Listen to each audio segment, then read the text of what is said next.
مفتی صاحب، مساجد کے اندر اکثر دیکھا گیا ہے کہ نمازی حضرات بعض مرتبہ ایسے بھی ہوتے ہیں جو ننگے سر نماز پڑھ رہے ہوتے ہیں. کیا ننگے سر نماز پڑھنا ٹھیک ہے یا نہیں؟ کیا اس سے نماز ہو جائے گی؟ بسم اللہ الرحمن الرحیم. سر کو ڈھانپ کے رکھنا، سر پہ ٹوپی رکھنا، یہ لباس کا حصہ ہے. جی.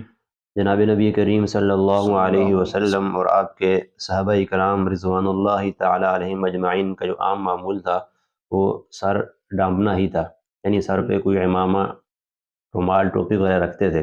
صحیح. اس لیے بہتر یہ ہے کہ آدمی نماز میں بھی اور عام حالات میں بھی سر پہ ٹوپی وغیرہ رکھے، سر کو ڈھانپ کے رکھے.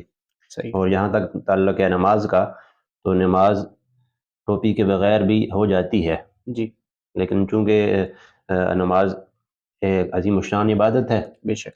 اور نماز کے وقت قرآن کریم کی روشنی میں آیا ہے خُذُوا زِینَتَکُم عِندَ کُلِّ مسجد، اچھا لباس پہننے کا حکم ہے نماز کے وقت.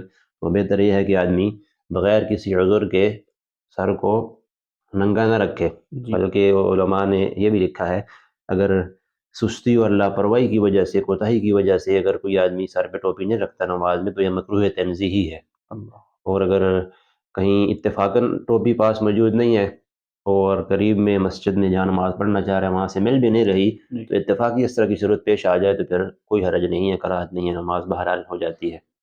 یہاں ایک بات یہ بھی ذہن نشین کرنی چاہیے کہ نماز کے لیے ٹوپی کو لازم قرار دینا یہ بھی ٹھیک نہیں ہے، اور ٹوپی سر پہ رکھنے کو بدعت کہنا یہ بھی ٹھیک نہیں ہے. جی. کیونکہ ہمارا جو دین اسلام ہے یہ اعتدال کا درس دیتا ہے ہمیں. تو بالکل. سر پہ ٹوپی رکھ لینی چاہیے، اتفاقاً اگر موجود نہ ہو تب بھی نماز ہو جاتی ہے، کوئی حرج نہیں.